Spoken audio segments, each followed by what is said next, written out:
Sorry listeners, गलती से कल रिपीट चैप्टर पब्लिशर हो गए, मैंने ध्यान भी नहीं दिया।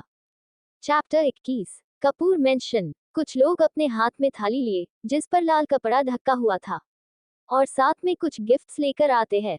अंदर आ सामने टेबल पर रखकर वापस चले जाते हैं। वामिका विधि रीमा जो वही सोफे पर बैठी थी, ये देख वामिका अपनी जगह से उठ उन लोगों को रोकते हुए बोली, अरे ये सब क्या है कौन आप लोग? रीमा कहती है, क्या ये सब उस मुंह बोले बाप ने भेजा है? निर्मम और साहिल अंदर आते हुए कहते हैं, मुंह बोले बाप से मतलब क्या है आपका समधन जी? वामिका अपनी उदासी छिपा उन दोनों को देख आगे बढ़ उनका वेलकम करती है और निर्मम को गले लगा लेती है। वामिका कहती है, वो आप अपनी वीनू से ही पूछना। आइए बैठिए। वो अंदर आकर सोफे पर बैठ जाते हैं। वामिका गिफ्ट्स की ओर इशारा करते कहती है, वैसे इन सब की क्या जरूरत थी? खामखा आपने तकलीफ की। निर्मम बोली, अरे समधन जी इसमें तकलीफ की क्या बात है? अपनी बेटियों के ससुराल आए हैं, इतना तो बनता है। साहिल कहते हैं, वैसे वीनू नजर नहीं आ रही, कहाँ है वो? वामिका सरलता से बोली, वीनू अपने रूम में। वामिका एक सर्वेंट से वीनू को बुलाने को कहती है। निर्मम बोली, वो क्या शादी के बाद वीनू से मिले काफी दिन हो गए। निमी तो ऑस्ट्रेलिया जाने से पहले मिलकर गई थी। निमी का जिक्र आते ही वामिका के चेहरे की उदासी उभर आती है। उसे समझ नहीं आ रहा था कि वह उन्हें कैसे बताए कि विवान निमी का डाइवोर्स हो गया है। वामिका अपने हाथ आपस में मसल रही थी। वीनू अपने मॉम डैड से मिलने नीचे आती है। वो दोनों के पास जा उनके गले मिलती है। वीनू जैसे ही साहिल के गले लगती है उसकी आंखें नम हो जाती है। साहिल वीनू को समझ बोले, वीनू बच्चा ऐसे रो क्यों रही हो, कुछ हुआ है क्या? वीनू पीछे हो अपना सर हाँ में हिला देती है। साहिल निर्मम फिक्र करते हुए बोले, क्या हुआ बच्चा, आप ऐसे रो क्यों रहे हैं? वीनू बोली, वो निमी। निर्मम अपने माथे पर हाथ मारते हुए बोली, बस इसलिए कि निमी ऑस्ट्रेलिया गई है, ये भी कोई रोने वाली बात है? तुम भी बच्चों की तरह करती हो। वीनू बोली, मॉम निमी विवान को डाइवोर्स देकर ऑस्ट्रेलिया गई, मुझे डर है कि वह वापस आएगी या नहीं। ये सुन साहिल निर्मम दोनों ही सुन पद जाते हैं। वो जरूरत से ज्यादा हैरान थे। निमी ने डाइवोर्स भी ले लिया और बिना कुछ बताए ऑस्ट्रेलिया भी चली गई। दोनों हैरानी से बोले, वीनू बच्चा, अगर ये मजाक है तो बंद करो। वामिका बोली, निर्मम ये मजाक नहीं है। उसकी आवाज में दर्द झलक रहा था। निर्मम तो वहीं झटके से सोफे पर बैठ जाती हैं। साहिल आगे बढ़ निर्मम को संभालते हैं। निर्मम जी खुद को संभालिए। वीनू पंजों पर उनके सामने बैठकर बोली, मॉम प्लीज खुद को संभालिए, हमें निमी को भी संभालना है। हमें पता लगाना होगा कि वह कहाँ और किस हाल में है। वीनू अपनी जगह से उठ बोली, मैं उधम बाऊ जी को कॉल करती हूँ, वो मेरी हेल्प जरूर करेंगे। उधम का नाम सुन निर्मम हैरानी से वीनू को देख बोली, तुम किसकी बात कर रही हो? वीनू बोला, मॉम वो सब मैं आपको बाद में बताऊंगी। साहिल निर्मम के कंधे पर अपनी पकड़कर आंखों ही आंखों में इशारा करते हैं। निर्मम अपना सर हाँ में हिला देती है। ओबरॉय मेंशन। वीनू साहिल निर्मम के साथ यहाँ आ गई थी। वीनू साहिल से बोली, डैड अगर मेरी वीनू वापस नहीं आई ना, तो मेरी बात ध्यान से सुनिए। मैंने फैसला लिया है कि ओबरॉय ग्रुप अपनी सारी इन्वेस्टमेंट प्रोजेक्ट्स कपूर से छीन लेगा, भले ही हमें सड़क पर क्यों ना आना पड़े। वीनू की आंखों में जुनून था, प्यार था, अपनी छोटी बहन के लिए जो कुछ भी करने को तैयार था। साहिल वीनू को गले लगा बोले, बच्चा ऐसा नहीं होता, ये कोई मसले का हल नहीं है। हमें निमी से कांटेक्ट करना होगा, जानना होगा वो कहाँ और कैसी है। निर्मम बोली, वीनू तुम उस घर की बहू हो, उसी को बर्बाद करने की कैसे सोच सकती हो? वीनू बोली, जैसे वो विवान मेरी निमी को तकलीफ देने की सोच सकता है, बिल्कुल वैसे ही मैंने भी अपना फैसला ले लिया है। अगला दिन। दूसरी ओर वासु के फ्लैट की डोर बेल बजती है। वासु अपनी अधखुली आंखों को मसलता हुआ दरवाजा खोलकर कहता है, इतनी सुबह सुबह कौन आ गया? लेकिन जैसे ही सामने वाले को देखता है, उसकी आंखें हैरानी से फैल जाती है। वासु के सामने निर्मम ओबरॉय खड़ी थी। वासु साइड हो निर्मम से कहता है, मैम कोई काम था आपको तो मुझे बुला लिया होता। निर्मम अंदर आते हुए कहती है, वैसे अपने बाप के बिना पहचान अच्छी बनाई है तुमने। वासु के घर को अच्छे से देखते हुए वासु हल्की स्माइल के साथ कहता है, जी आप कुछ लेंगे मैम? निर्मम सख्ती से कहती है, मेरी वीनू से अपने बाप का पीछा छुड़वा दो। मैं नहीं चाहती जिस दिन उसे पता चले वीनू मेरी बेटी है, तो मेरी बेटी के साथ साथ वो तुमसे भी नफरत करने लगेंगे। कारण तो बखूबी जानते हो तुम। वासु के चेहरे पर उदासी छा जाती है। वासु धीमी आवाज में कहता है, जी।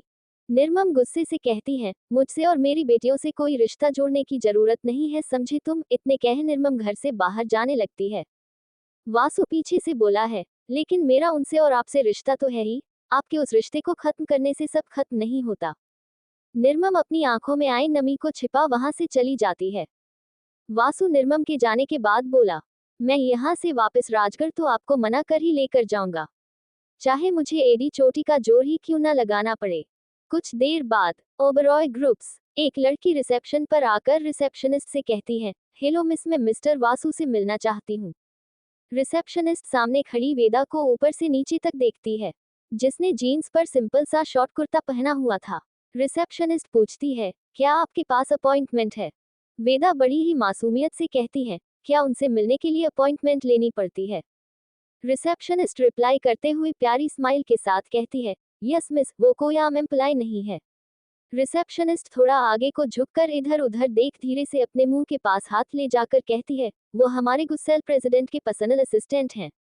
ऐसे ही कोई नहीं मिल सकता। वेदा रिक्वेस्ट करते हुए कहती है, प्लीज मुझे बस 5 मिनट मिलना है, कुछ करिए ना। रिसेप्शनिस्ट कंप्यूटर स्क्रीन पर कुछ चेक कर कहती है, वासु सर विनुषी मैम के साथ मीटिंग में बाहर गए हैं, आप सामने वेट कीजिए, अगर वो आपसे मिलने के लिए हाँ करेंगे तो आप मिल सकती है। सामने सिटिंग एरिया की ओर इशारा करते हुए वेदा वहां जाकर सोफे पर बैठ जाती हैं, जहां कुछ और भी लड़के लड़कियां बैठे थे। कुछ जॉब इंटरव्यू, प्रोजेक्ट्स और मीटिंग के लिए आए थे। वेदा एक नज़र सभी को देख टेबल से मैगजीन उठा पढ़ने लगती है। करीब आधे घंटे बाद वीनू वासु अपनी मीटिंग फिनिश कराते हैं। वीनू एक नज़र सिटिंग एरिया की ओर मार वासु से कहती है, पूछो उसे यहाँ क्यों आए हैं। इतना कह विधि अपनी प्राइवेट लिफ्ट की ओर चली जाती है, जिसका यूज गिने चुने लोग ही करते हैं। वासु वीनू की बात सुन सिटिंग एरिया की ओर देखता है। वहां वेदा को देख वो समझ जाता है कि वीनू उसकी बात कर रही है। वासु सिटिंग एरिया में जा वेदा के सामने जाकर पूछता है, मिस वेदा आप यहाँ? ये सुन आसपास बैठे सभी वेदा की ओर हैरानी से देख रहे थे। वासु सामने से आकर उससे बात कर रहा है। वासु की आवाज सुन वेदा ऊपर देखती है। अपनी जगह पर खड़े हो वेदा वासु से कहती है, वो मुझे आपसे उस रात। वासु जब सभी को उन दोनों को घूरते हुए पता है तो वेदा की बात बीच में काटते हुए कहता है, केबिन में बात करते हैं। इतना कह वेदा को अपने साथ अपने केबिन की ओर ले जाता है। सभी उन्हें जाते हुए हैरानी से देख रहे थे, क्योंकि ये पहली बार था वासु किसी लड़की को पर्सनली रिसीव कर रहा था। चैप्टर 22 वेदा की बात बीच में काटते हुए कहता है, केबिन में बात करते हैं। इतना कह वेदा को अपने साथ अपने केबिन की ओर ले जाता है। सभी उन्हें जाते हुए हैरानी से देख रहे थे, क्योंकि ये पहली बार था वासु किसी लड़की को पर्सनली रिसीव कर रहा था। कुछ देर बाद वासु का केबिन। वेदा सिटिंग एरिया में सोफे पर बैठी अपने हाथ मसल रही थी। वासु एक गहरी सांस ले वेदा से कहता है, जो कहना है जल्दी कहो। वेदा नजरें झुकाए बैठी थी, उसे समझ नहीं आ रहा था कि कहे तो क्या कहे। तभी वासु के केबिन के दरवाजे पर कोई डोर नॉक करता है। वासु, कम इन। एक लड़की अपने हाथ में फाइल लेकर अंदर आती है। वो वासु को देख ग्रेट कर कहती है, गुड आफ्टरनून सर, एक बार इस फाइल को चेक कर लीजिए, उसके बाद विधि मैम के सिग्नेचर करवाने हैं। उस लड़की की आवाज सुन वेदा उसकी ओर देखती है तो पाती है कह वासु से रही है, पर घूर वेदा को रही है। वासु बड़ी सॉफ्ट आवाज में कहता है, फाइल टेबल पर रख दो। वो लड़की फाइल टेबल पर रखकर वेदा को घूरते हुए बाहर चली जाती है। वेदा हैरानी से उसे देख रही थी। उसे समझ नहीं आ रहा था कि वह एम्प्लॉय उसे इस तरह से क्यों घूर रही हैं। लेकिन भेजा तो ये थी कि वासु खुद किसी लड़की को पहली बार अपने केबिन में लाया था। वासु सोफे से उठ अपनी टेबल पर जाकर बैठते हुए वेदा से कहता है, तुम्हें आधा घंटा हो गया है यहाँ आए हुए, जो कहना है कहो और जाओ। तुम फ्री होगी पर मैं नहीं हूँ। इतना कह उस फाइल को चेक करने लगता है जो वो लड़की देकर गई थी।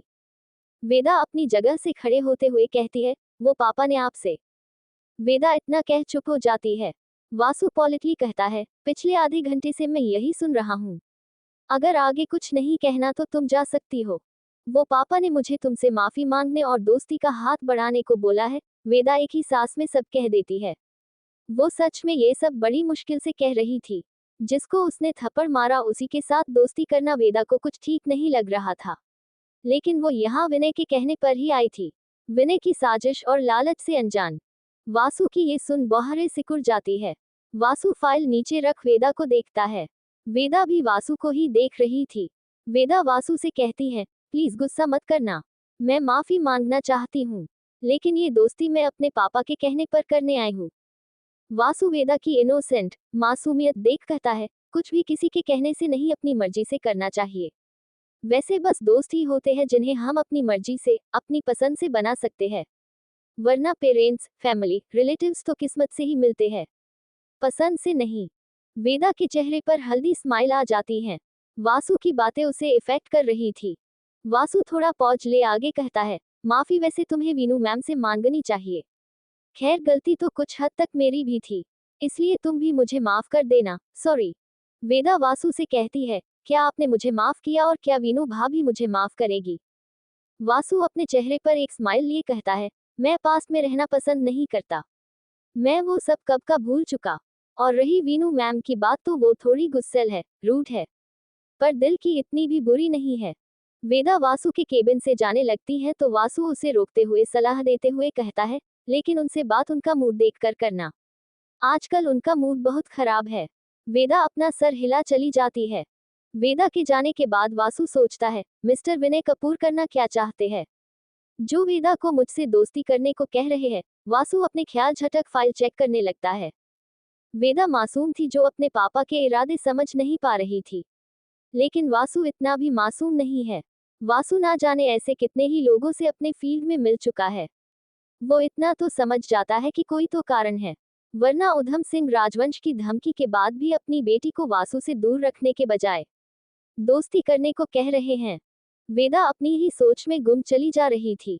उसकी सामने से आती वीनू से टक्कर हो जाती है, जो वासु के केबिन में जा रही थी। वेदा अपनी सोच से बाहर आकर वीनू के सामने नजरें झुकाकर कहती है, सॉरी भाभी। वीनू बिना कुछ कहे आगे बढ़ वासु के केबिन में चली जाती है। वासु से छोटी नजरें कर रुड वॉइस में पूछती है, क्यों आई थी वो? वासु फाइल में नजरें गड़ाए हुए बोला, माफी मांगने, उस रात के लिए। विधि थोड़ी रूड वॉइस में कहती है, हमारे महान वासु ने तो माफ कर ही दिया होगा। वासु, हाँ कर दिया, क्योंकि मैं जो हो गया सो हो गया पर यकीन रखता हूँ, किसी बात को पकड़ कर नहीं बैठता। तभी वासु के केबिन की रेड लाइन पर रिसेप्शन से कॉल आता है। वासु कॉल पिक करता है। उधर से रिसेप्शनिस्ट कहती है, सर विनुषी मैम से मिलने इंस्पेक्टर आए हैं। वासु वीनू से पूछता है, मैम इंस्पेक्टर आए हैं आपसे मिलने? ठीक है यही बुला लो, विधि कहती है। वासु इंस्पेक्टर को अपने केबिन में भेजने को कहता है। वासु कॉल कट कर वीनू से कहता है, थोड़ा स्माइल वाला फेस बना प्यार से, अपनी एरोगेंस को साइड रख बात करना, वो इंस्पेक्टर है और हमें उनसे काम है, हमें हेल्प चाहिए, समझ रही है ना आप? मैं जानता हूँ आप निमी मैम के जाने से परेशान है, लेकिन ऐसे आसपास के लोगों पर ऐसे गुस्सा करना अच्छा नहीं है। वीनू अपनी सड़ी सी शकल बना बोली, ये निमी भी ना मुझे कहाँ फंसा गई, खुद बिना कुछ क्लियर किए ऑस्ट्रेलिया चली गई। एक एम्प्लॉय माधव को वासु के केबिन के बाहर छोड़ने आता है। वेदा अभी भी बाहर खड़ी थी, वो वीनू के बाहर आने का वेट कर रही थी। एम्प्लॉय वासु के केबिन का दरवाजा नॉक कर दरवाजा खोल माधव को अंदर जाने का इशारा कर खुद चला जाता है। माधव अंदर आता है तो देखता है वीनू सिटिंग एरिया ने सोफे पर बैठी थी। वासु वीनू 3 के पीछे खड़ा था। वासु माधव से इशारा कर सोफे पर बैठने का कहता है, सर प्लीज सीट हियर, क्या लेंगे आप, कॉफी, टी, जूस? माधव बोला, एक कप चाय। वासु अपने टेबल के पास आ रेड लाइन से कैंटीन में कॉल कर एक चाय और एक कॉफी का ऑर्डर देता है। विधि नॉर्मली कहती है, मिस्टर माधव, अपना हाथ आगे करते हुए कहती है, मैं विनुषी ओबरॉय कपूर। पीछे से वासु कहता है। वीनू एक किलर लुक वासु को देती है। बेचारा अपने मुंह पर फिंगर पॉइंट कर इशारे से कहता है, अच्छा अब बीच में नहीं बोलूंगा। माधव की ये देख हल्की हंसी छूट जाती है, लेकिन अगले पल छिपा भी लेता है। वीनू माधव से आगे कहती है, वैसे हम पहले भी मिल चुके हैं, आपको केस के बारे में तो पता ही होगा। उद्धरण चिन्ह, जी बिल्कुल, माधव जवाब देता है। तभी दरवाजे पर नॉक होता है। एक कैंटीन एरिया एम्प्लॉय ट्रॉली में केतली चाय और हॉट मग में कॉफी लाया था। अंदर आकर वो कप में माधव को चाय और वीनू को कॉफी सर्व कर बाहर ट्रॉली ले जाने लगता है, तो ट्रॉली का एक टायर गेट में फंस जाता है। ये देख वासु आगे बढ़ हेल्प करने जाता है। वासु की नजर सामने खड़ी वेदा पर जाती है। वीनू माधव को चाय पीने का इशारा कर एक सीप कॉफी की लेती है। वासु तभी वीनू के पास आ थोड़ा झुककर उसके कान में कहता है, मैम वो वेदा अभी भी बाहर खड़ी है, मैं देख कर आता हूँ। वीनू कुछ नहीं कहती। वासु केबिन से बाहर चला जाता है। माधव अपनी चाय की सीप लेते हुए कहता है, तो अब आगे क्या चाहते हो आप? वीनू बोली, ओबरॉय ग्रुप्स की जमीन खाली चाहते हैं। हम वहाँ हमारे पेरेंट्स का ड्रीम प्रोजेक्ट पूरा करना चाहते हैं, जो उस गुंडे के कारण अटका हुआ है। माधव कंफ्यूजन से, कैसा ड्रीम प्रोजेक्ट? वीनू एक छोटी सी मुस्कान के साथ कहती है, हम वहाँ एक अनाथ बेसहारा बच्चों के लिए एनजीओ प्लस स्कूल खोलना चाहते हैं, जहाँ उन बच्चों को रहना, खाना और अच्छी शिक्षा सब मिलेगा, जो हालातों के चलते उन्हें नहीं मिल पाता है। वीनू पहुंच ले आगे कहती है, हम चाहते हैं कि नेक्स्ट मंथ हमारे पेरेंट्स की वेडिंग एनिवर्सरी है, उस दिन इसकी नींव रखे। पूजा करके उसकी बिल्डिंग बनाने की शुरुआत कर अपने मॉम डैड को हम सरप्राइज देना चाहते हैं। माधव कहता है अंडरस्को, लेकिन मैंने सुनी है गोयल ग्रुप्स की तो पहले भी बहुत बहुत एनजीओ है। वीनू कहती है अंडरस्को, हाँ आप सही कह रहे हैं, लेकिन मैं और मेरी सिस्टर वो अपनी कमाई से अपने मॉम डैड के नाम से खोलना चाहते हैं। माधव को भी वीनू की बात सुन अच्छा लगता है कि पेरेंट्स की खुशी के लिए अपने कमाए लाखों करोड़ा बच्चे के ऊपर लगाने को तैयार है।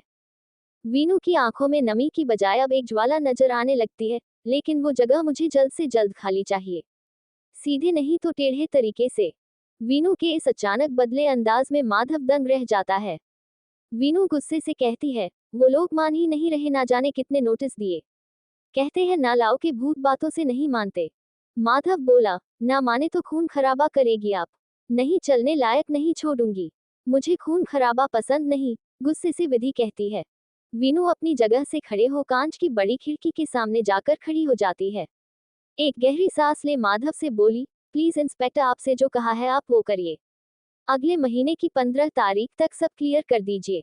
माधव अपनी सोच में गुम खुद से कहता है, 15 तारीख ने तो माँ पापा की भी बेरा ना मैं कद ढूंढ पाऊंगा। केबिन के बाहर वासु वेदा से छोटी नजरें कर पूछता है, तुम अभी तक गई क्यों नहीं? वेदा, वो मुझे भाभी से माफी मांगनी है, घर जाके मांग लेना, वही तो रहती हो तुम दोनों, अभी जाओ यहाँ से। वासु की बात को वेदा बीच में काटते हुए कहती हैं, लेकिन अभी तो आपने कहा था कि मूड देखकर बात करूं, मुझे कैसे पता चलेगा उनका मूड कैसा है, मुझे कब उनसे माफी मांगनी चाहिए? चैप्टर 23, लेकिन अभी तो आपने कहा था कि मूड देखकर बात करूं, मुझे कैसे पता चलेगा उनका मूड कैसा है, मुझे कब उनसे माफी मांगनी चाहिए? अब आगे वासु वेदा को समझते हुए कहता है, तुम जाओ यहाँ से, मैं मैम से बात कर लूंगा, वो भी माफ कर देंगी तुम्हें, बस आगे से बिना मतलब उनके आसपास मत घूमना। वेदा कुछ कहने को होती है कि तभी वासु के केबिन का दरवाजा खोलकर माधव बाहर आता है। वासु माधव की ओर पलट कर कहता है, सर अगर मैम ने गुस्से में आपसे बात की हो तो सॉरी। वो उन्हें जल्दी ही गुस्सा आ जाता है। माधव वासु के कंधे पर हाथ रख कहता है, अरे ना ना, ऐसी कोई बात नहीं है, पर अगर उसके हिसाब से काम ना हो तो गुस्सा आ जा है, जल्दी ही तुम्हारी मैडम को। वासु हल्का सा मुस्कुरा कर कहता है, सही कहा आपने, ऐसा ही है। अच्छा अब मैं चलता हूँ। इतना कह वासु अंदर केबिन में चला जाता है। वेदा और माधव दोनों ही कंपनी से बाहर चले जाते हैं। माधव बाहर जाते हुए अपने मन में कहता है, ये कहाँ फंस गया मैं, पहले वह थर्ड आई कम थी, जो अब ये जमीन और छुड़वाओ उस राका से। चलो देखते हैं आखिर कौन है ये राका। कुछ देर बाद माधव उस एरिया में था जहां राका ने कब्जा कर रखा था। माधव साइड में जाकर जोर से दरवाजे को खटखटाते हुए बोला, राका राका बाहर आ। राका अंगड़ाई तोड़ते हुए बाहर आता है और इंस्पेक्टर को ऊपर से नीचे देख अपने मुंह में खा रही गुटखा को जमीन पर थूक कर बोला, लल्लू चलू समझा है, तेरे जैसा दो कुड़ी का इंस्पेक्टर आकर मुझे कहेगा मैं ये जगह खाली कर दूं, और मैं खाली कर दूंगा। माधव बोला, तुझे क्या लगता है मैं तुझे कहूंगा खाली कर दे? तुझे आराम से बोलने नहीं आए, मैं तुझे वार्निंग देने आया हूँ। अगर तूने कल तक ये जगह खाली नहीं की तो परसों तेरा ऐसा थोबड़ा का डिजाइन बदल लूंगा ना कि आईने में खुद को देखकर कंफ्यूज हो जाएगा यह मैं हूं या मेरा पड़ोसी है।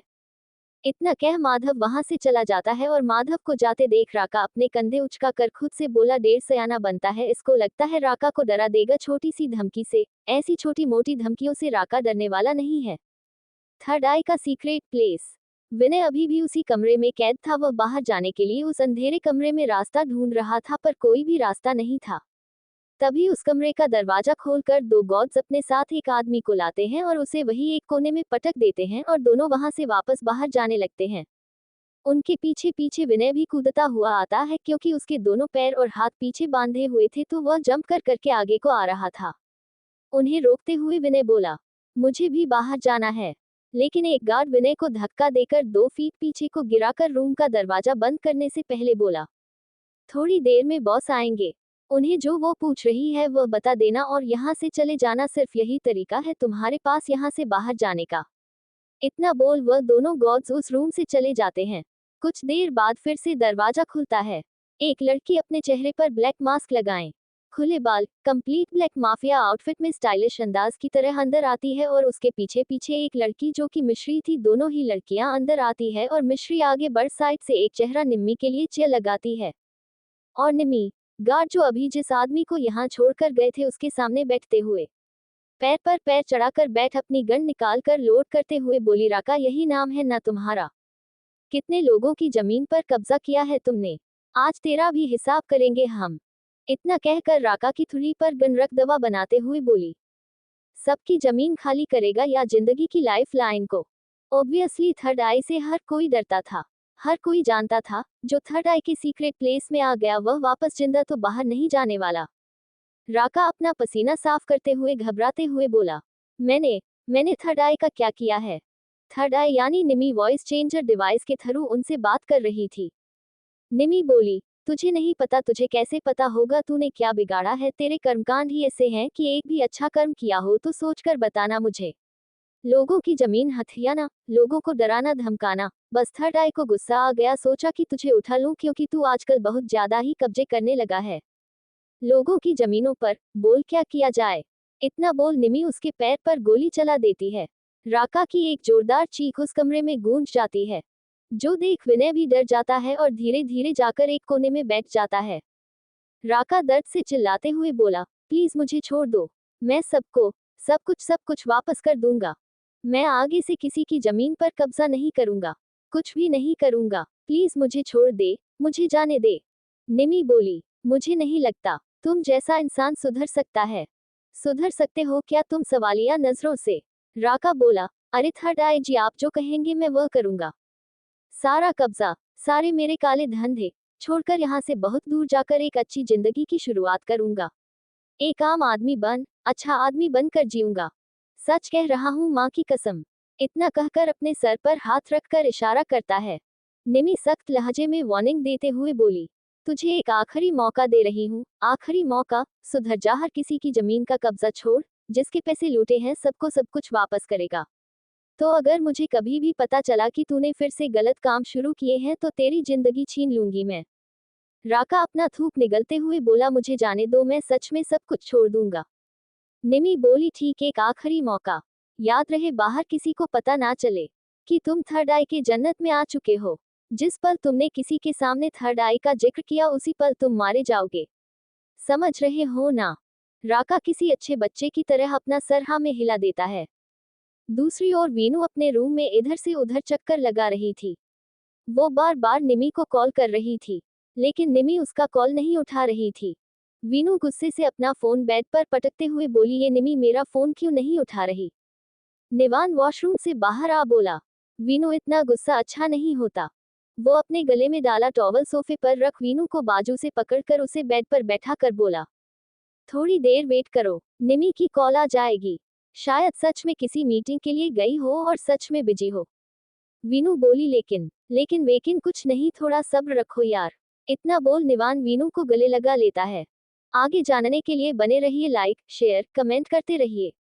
चैप्टर 24। वीनू निमी से बात करने के लिए परेशान थी, लेकिन निमी कोई भी रिस्पॉन्स नहीं दे रही थी। ना वो कॉल उठा रही थी, ना कॉल बैक कर रही थी। निम्मी उधर राका से बोली, ठीक है, एक आखिरी चांस। इतना कहकर निमी 2 बार चुटकी बजाती है और जिसे सुन 2 गॉड्स अंदर आते हैं। निमी उनसे बोली, इसे ले जाओ और उसका ट्रीटमेंट करके इसे यहाँ से कहीं दूर छोड़ देना, और कहीं आसपास नजर आता है या फिर से यही काम शुरू करता है तो सीधा बिना कुछ सोचे समझे गोली मार देना। इतना कह बाहर की ओर ले जाने का इशारा करती है। दोनों गॉड्स राका को वहां से उठाकर ले जाते हैं। निमी पलटकर कोने में दुबक कर बैठे हुए विनय की ओर देखकर कहते हैं, तुम्हें आखिरी चांस दे रही हूँ, बता दो किसके लिए वह सब किया था तुमने, वरना राका के पैर पर गोली लगी है, लेकिन तुम्हारे दिल पर लगेगी। इतना कह निमी में वहां से चली जाती है। निम्मी बाहर आ उसे हाइपरटेक टेक्नोलॉजी वाले सीसीटीवी रूम में आती है। निमी अपना फोन चेक करती है, जिसमें वीनू के काफी सारे मिस कॉल्स थे। निम्मी वीनू के पास कॉल करती है, जो कि सोफे पर निवान की गोद में सर रख कर लेटी हुई थी और निवान वीनू का सर दबा रहा था। जैसी वीनू का फोन रिंग होता है, वह झटका के साथ उठकर अपना टेबल पर से फोन उठाकर बोली, हेलो निमी, तू कहाँ है? क्यों गई तू? ऐसी कौन सी मीटिंग है जिसके बारे में कंपनी में किसी का कुछ नहीं पता, और ऐसा तूने क्यों किया? वीनू ने एक सांस में ऐसे ही ना जाने कितने सवाल एक साथ निमी में कह देती है। निम्मी की उधर से आवाज आती है, relax the, I am fine, मैं बिल्कुल ठीक हूँ और मैंने आपको कहा था ना, मैं तो प्यार करने वालों के बीच में नहीं आ सकती। निवान वीनू को कॉल स्पीकर पर करने को कहता है। वीनू ऐसा ही करती है। वीनू निमी को समझाते हुए बोली, लेकिन निम्मी, तेरी उसके साथ शादी हुई थी और तू 10 दिन में ही शादी को तोड़कर चली गई। निमी गहरी सांस लेकर बोली, दी, आप ओवरथिंक कर रहे हैं। आप सोचिए भला, अगर निवान जीजू आपके सिवा किसी और को पसंद करते तो क्या आप उन दोनों के बीच में आते? नहीं ना, मैं भी नहीं आना चाहती। मैं नहीं चाहती कि कोई मुझे ब्लेम करे, मैंने किसी से उसका प्यार छीन लिया। सिर्फ अपने सपने, अपनी जिंदगी हसीन करने के लिए मैं किसी की खुशियों का बाग उजाड़ तो नहीं सकती। निवान एक गहरी सांस ले बोला, निम्मी, तुम ठीक तो हो ना? उधर से निम्मी की प्यारी सी कोमल सी आवाज आती है, जी जीजू, मैं एकदम ठीक हूँ और आप ना मेरी दी का बहुत अच्छे से ख्याल रखिएगा। मुझे पता है इन्होंने इन 48 घंटे में अपने सर पर इस पूरे कपूर मेंशन को अपने गुस्से से अपने सर पर उठा लिया होगा। मैंने इन्हें बहुत अच्छे से जानती हूँ। विवान हल्का सा मुस्कुरा कर बोला, और मैं भी। वीनू झूठा गुस्सा करते हुए बोली, ये तो गलत बात है, आप दोनों तो एक टीम में होकर मेरे साइड से हट गई। विवान वीनू को गले लगा कर बोला, हम कितना ही मजाक क्यों न कर ले, but always be your side. Nimmi दोनों का समझते हुए बोली, दी प्लीज, मेरे और विवान के बीच में जो भी हुआ है, उसके चलते आप अपने और जीजू के और कपूर फैमिली के साथ अपनी रिश्तों को हरगिज खराब नहीं करेंगे, और मॉम डैड का भी ख्याल रखेगी। उन्हें भी बहुत अच्छे से समझाएंगे कि इन सब में फैमिली में किसी की कोई गलती नहीं है। विवान ने तो मुझसे शादी से पहले ही कहा था कि मैं शादी से इनकार कर दूं, लेकिन मैं कर नहीं पाई। मुझे लगा कि छोटी सी बात होगी, वह हम बाद में एडजस्ट कर लेंगे, हम सब धीरे धीरे, लेकिन मुझे नहीं पता था कि बात यह है कि वह किसी और से प्यार करते हैं। निवान अपने मन में सोचते हुए बोला, प्यार तो वो तुमसे ही करता है, पर उसे उस वन नाइट स्टैंड के चलते उस लड़की को अपने प्यार की जगह दे रहा है, ना जाने वह कौन है। दूसरी ओर विवान को दिखाया जाता है, जो इस होटल रूम में माया के सामने बैठा था। विवान माया के सामने प्रॉपर्टी के पेपर और एक ब्लैंक चेक रखते हुए बोला, तुम चाहो तो इस पर जितना भी अमाउंट चाहे भर सकती हो, मैं तुम्हारी लाइफ टाइम रिस्पॉन्सिबिलिटी लेने के लिए भी तैयार हूँ, लेकिन आई एम सॉरी, लेकिन मैं शादी नहीं कर सकता। बिना तुम्हें जाने समझे, बिना प्यार के, बिना फीलिंग्स की कोई रिश्ता नहीं निभता। शादी नहीं करना चाहता तुमसे। माया अपनी आंखों में फट से मगरमच्छ वाले आंसू लेकर आ जाती है और नौटंकी करते हुए कहती है, आप क्या कह रहे हैं? आपने मेरी वर्जिनिटी ली है और आप कह रहे हैं कि आप मेरी रिस्पॉन्सिबिलिटी नहीं ले सकते। ये तो गलत बात है, मैंने आप मेरे साथ ऐसे नहीं कर सकते, आपने ही तो मुझसे कहा था कि आप मेरी रिस्पॉन्सिबिलिटी लेंगे। विवान हैरानी से बोला, मैंने कहा था कब? माया और जोर से रोते हुए बोली, आप ये भी भूल गए? आपने ही मुझसे कहा था, अगर मैं आपका साथ दूंगी तो आप मेरी रिस्पॉन्सिबिलिटी लेंगे, लेकिन विवान के कानों में फिर से वही शब्द गूंजते हैं, मैं अपनी लिमिट्स क्रॉस कर रही हूँ, आप मेरी रिस्पॉन्सिबिलिटी तो लेंगे ना? विवान अपने मन में सोचते हुए खुद से कहता है, ये कुछ और कह रही है लेकिन मुझे कुछ और याद है, कहीं ऐसा तो नहीं, यह वह लड़की नहीं है, ये झूठ बोल रही है और फायदा उठा रही हूँ। अब तुम मुझे बस चेक करना पड़ेगा, इसका वह पीठ पर जलने का निशान देखकर, ये वही है या कोई और? लेकिन कैसे? विवान को अपनी ही सोच में गुम देख माया उसका हाथ पकड़ उसे हिलाते हुए बोली, किस सोच में खो गए? आप याद करने की कोशिश कीजिए, आपको सब कुछ याद आ जाएगा। अब तो आपको डाइवोर्स हो गया ना? अब मैं चाहती हूँ जल्द से जल्द हमारी शादी हो जाए। अब आप मेरी रिस्पॉन्सिबिलिटी ले, मैं ऐसे नहीं रह सकती। आप नहीं जानते एक लड़की अपने वर्जिनिटी देने के बाद इस समाज में कैसे जीती है। उसकी कोई इज्जत नहीं रहती है, समाज से ताने मारता है। क्या आप अपनी बातों से पलट रहे हैं? विवान अपनी जगह से उठता हुआ बोला, अगर सच में उस रात तुम ही थी तो मैं जरूर रिस्पॉन्सिबिलिटी लूंगा, लेकिन अभी मुझे मीटिंग के लिए जाना है। इतना कहकर विवान उस होटल रूम से बाहर आ जाता है। बाहर विवान अपनी कार के पास आता है, जहां राहुल उसका वेट कर रहा था। विवान राहुल से बोला, राहुल क्रॉस चेक करो, मुझे कुछ गड़बड़ लग रही है।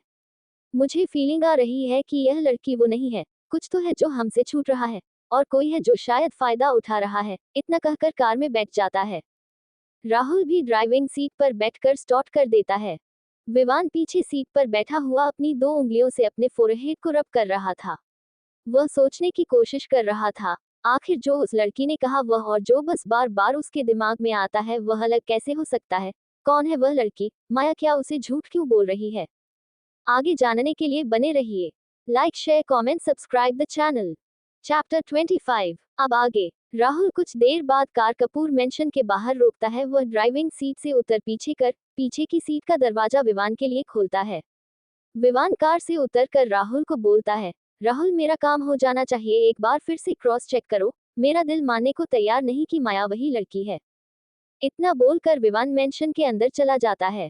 राहुल जैसे ही कार में बैठता है वैसे ही कोई उसके हाथ को पकड़कर उसे एक साइड को ले जाकर बोला, राहुल क्या तुम्हें मेरी याद नहीं आती? तुम ऐसे क्यों रिएक्ट करते हो जैसे कि तुम्हारे दिल में मेरे लिए कोई फीलिंग है ही नहीं?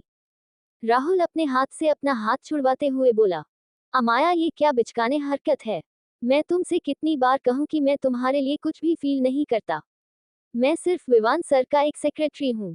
मेरे साथ अपनी जिंदगी के ख्वाब मत देखो, समझी? इतना कहकर राहुल जाने लगता है तो अमायरा भी उसे पीछे से हक कर रोकते हुए बोली, मैं जानती हूँ तुम मेरे लिए फीलिंग्स रखते हो जिन्हें तुम दबा रहे हो। मैं तुम्हें कितनी बार समझाऊं, मेरे लिए तुम मेरे सब कुछ हो। एक बार अपनी फीलिंग्स एक्सेप्ट कर करके तो देखो। मैं हमारे बारे में विवान भाई से बात करोगी? राहुल अमाया के हाथ झड़कते हुए बोला, तुम पागल हो गई हो, मैं नहीं। इतना बोलकर वह कार में बैठकर कार स्टार्ट कर चला जाता है। अमाया बस अपनी नम आंखों से राहुल को जाते हुए देख रही थी। वह अपनी आंखों में जुनून लिए बोली, तुम्हारी फीलिंग को तो मैं बाहर निकलवा कर रहूंगी, अगर मैंने नहीं निकाला तो मेरा नाम भी अमाया नहीं। राजस्थान में ऋषि वापस मुंबई आने के लिए अपने बैग पैक कर रहा था। जानू हाथ बंधे गुस्से से उसे देखते हुए बोली, ऋषि जी क्या जाना जरूरी है? ऋषि अपने बैग की चेन बंद करते हुए बोला, हाँ जाना जरूरी है, तभी तो मैं जा रहा हूँ। इतना बोल अपना बैग लेकर वह अपने पेरेंट्स से मिलता है। तभी शिवांगी बोली, तुम अकेले नहीं जाओगे, जानू भी तुम्हारे साथ जाएगी। तू वहां चले जाते हो, ये यहाँ अकेली हो जाती है। तुम दोनों की शादी होने वाली है, एक दूसरे के साथ टाइम स्पेंड करना चाहिए तुम्हें, समझे? तुम जानू को साथ लेकर जाओगे वरना तुम भी नहीं जाओगे। ये मेरा आखिरी फैसला है। विवान शिवांगी को समझाते हुए बोला, मॉम प्लीज, मैं काम के लिए वहां जा रहा हूँ और मैं जानू को वहां जाकर भी टाइम नहीं दे पाऊंगा। वहां जानू क्या करेगी? यहाँ कम से कम वह मेरे पीछे से कंपनी तो संभाल रही है ना। शिवांगी हर्ष राजवंश को देखकर बोली, कंपनी तुम्हारे डैड संभाल लेंगे, इतने भी बूढ़े नहीं हुए हैं। और मैंने जो कह दिया सो कह दिया। जानू तुम्हारे साथ जाएगी मतलब जाएगी। मैंने जानू का बैकपैक करवा दिया है और टिकट्स भी बुक करवा दिए, क्योंकि मैं जानती हूँ तुमने तो करवाई नहीं होगी मेरे कहने पर। अगर तुम इस घर से बाहर जाना है तो जानू के साथ जाना है वरना नहीं जाना, समझे? ऋषि को ना चाहते हुए अपनी माँ के सामने झुकना पड़ता है और वह कहता है, ठीक है, मैं जानू को भी लेकर जा रहा हूँ। उसका सामान कार में रखवा दीजिए। इतना कहकर वह अपना बैग लेकर बाहर की ओर चला जाता है। ऋषि के जाते ही शिवांगी और जानू दोनों ही खुशी के मारे उछलने लगते हैं। हर्ष जो कि सोफे पर बैठे थे उन दोनों को देखकर अपनी गर्दन नामे हिलाते हुए बोले, इन दोनों का बचपन पता नहीं कब जाएगा। कुछ घंटे बाद जानू और ऋषि दोनों ही मुंबई एयरपोर्ट से बाहर निकलते हैं। ऋषि के लिए एक कहानी आकर खड़ी हो जाती है। ऋषि और जानू उसी कार में बैठ अपने फ्लैट के लिए निकल पड़ते हैं। माधव का फ्लैट। रात के 1 बजे रहे थे और माधव अभी भी केस स्टडी कर रहा था, थर्ड आई की केस रिलेटेड। उसे बिल्कुल भी कोई अंदाजा नहीं हो रहा था कि थर्ड आई ने उस शख्स को क्यों मारा, क्योंकि थर्ड आई तो सिर्फ गिने चुने लोगों के साथ ही दुश्मनी रखती है और यह पहले मर्डर है थर्ड आई का, इसलिए कुछ भी समझ में नहीं आ रहा था कि ये जानना बड़ा मुश्किल था कि थर्ड आई कौन है, कहाँ है, कैसी है और आखिर इस मर्डर के पीछे उसका करने का कारण क्या है, और इस लाश को पब्लिकली छोड़ने का कारण क्या है। वरना थर्ड आई आज तक किया हुआ कोई भी मर्डर बाहर नहीं आया, क्योंकि थर्ड आई तो अपने सारे काम वही जंगल में निपटा देता है। आखिरकार उसे लाश को बाहर छोड़ने का कारण क्या था, थर्ड आई का पब्लिकली छोड़ने का? माधव को कुछ भी समझ में नहीं आ रहा था। कहीं से भी किसी के भी साथ कोई कनेक्शन नहीं था उस परम जिसे थर्ड आई ने मारा था। तभी स्टडी रूम में का डोर लॉक होता है। दरवाजे पर हाथ में काफी लिए मिश्री खड़ी थी। मिश्री को देख माधव एक गहरी सांस लेकर उसे साइन लैंग्वेज में कहता है, तुमने क्यों तकलीफ की, मुझे इसकी कोई जरूरत नहीं थी। मिश्री कॉफी को माधव के साइड टेबल पर रखते हुए साइन लैंग्वेज में बोले, भला जरूरत क्यों नहीं थी, रात के 1 बजे बज रही है, आप काम करते करते थके नहीं, ये सब सुबह कर लेना। माधव के हाथ से फाइल ले बंद करते हुए बोली। माधव मिश्री के हाथ पकड़कर बोला, नहीं कर सकता, मुझे तो कुछ समझ में ही नहीं आ रहा। खैर छोड़ो, मेरा काम, मेरी सर दर्द में तुम्हें क्यों दे रहा हूँ। मिश्री साइन लैंग्वेज में बोली, आप अपनी सर दर्द को बात तो सकते ना, मुझे दे नहीं सकते तो कम से कम मुझे बता सकते हैं कि आप क्यों परेशान हैं। माधव वही साइड में सिटिंग एरिया में रखे सोफे पर जाकर बैठता है और मिश्री को भी अपने बगल में बैठा उसकी गोद में अपना सर रख उसके हाथ अपने सर पर रख देता है। मिश्री माधव का सर दबाने लगती है। माधव गहरी सांस लेते हुए बोला, ये थर्ड आई मुझे बहुत परेशान कर रही है। मिश्री हैरानी से बोली, लैंग्वेज में बोली, ये क्योर आई कौन है। माधव बताता है, एक माफिया गैंग है और हाल ही में उसने एक मर्डर किया है। अभी यह पहली बार है कि उसने किसी मर्डर को पब्लिकली अनाउंस किया है। क्यों किया है मुझे समझ में नहीं आ रहा। मिश्री कुछ सोच साइन लैंग्वेज में माधव से कहती है, कहीं ऐसा तो नहीं कि वो जानना चाहती है कि वह शख्स कौन है और वह किसके लिए काम करता है।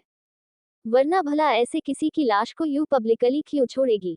या वह किसी को ये बताना चाहती हूँ कि तुम्हारा आदमी मैंने मार दिया है, किसी को बिल में निकालने के लिए चारा फेंका गया हो।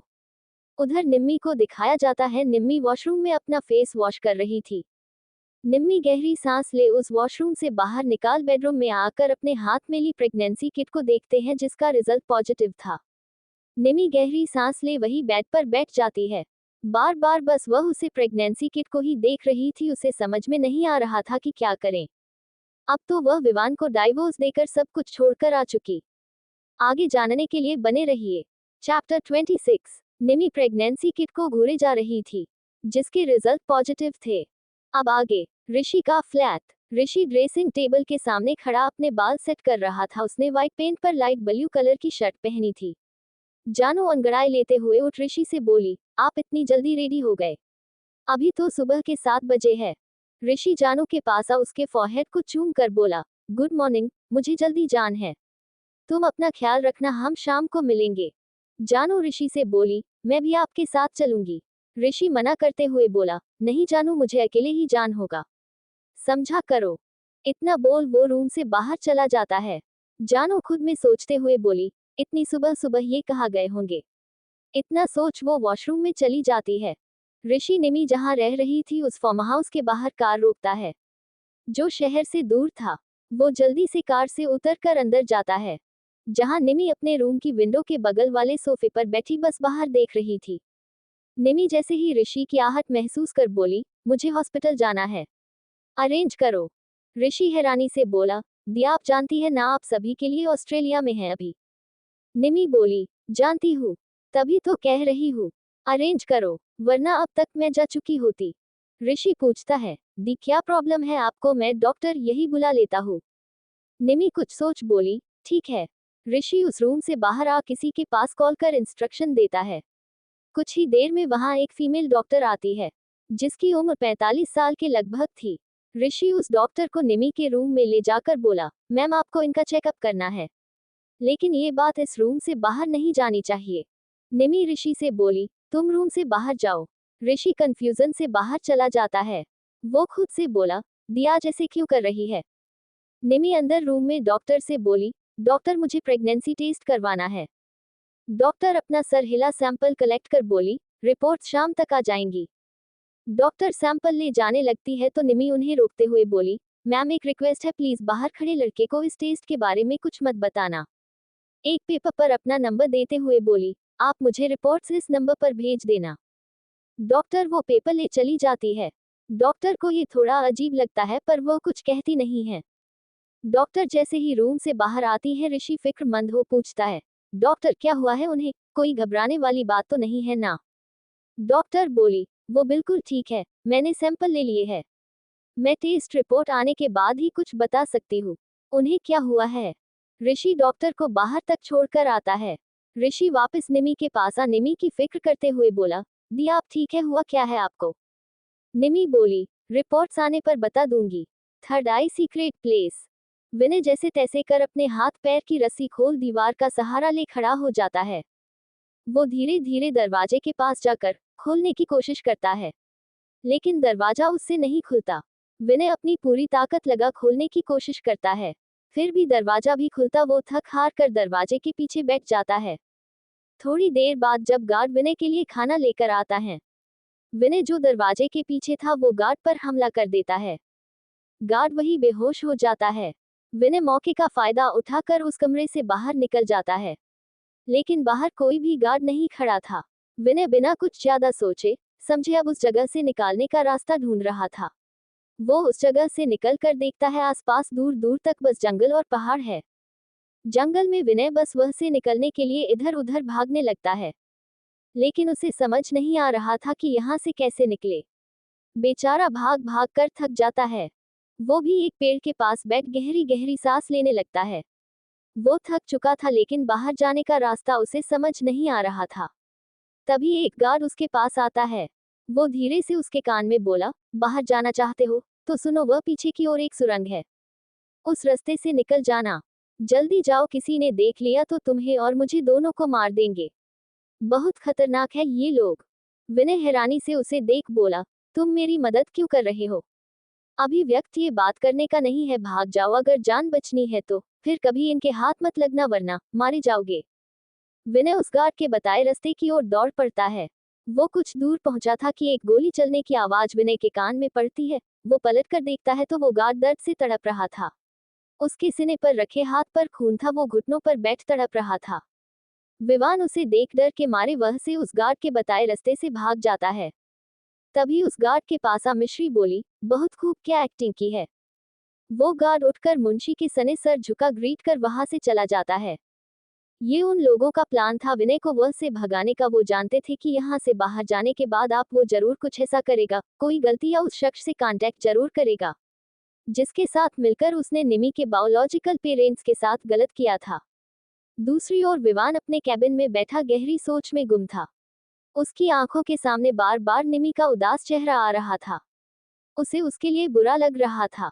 उसके केबिन के डोर पर नॉक होता है। जा सामने राहुल था। राहुल विवान से बोला, सर मिस्टर रॉय आपसे मिलने चाहते हैं। विवान राहुल को उन्हें अंदर लाने का इशारा करता है।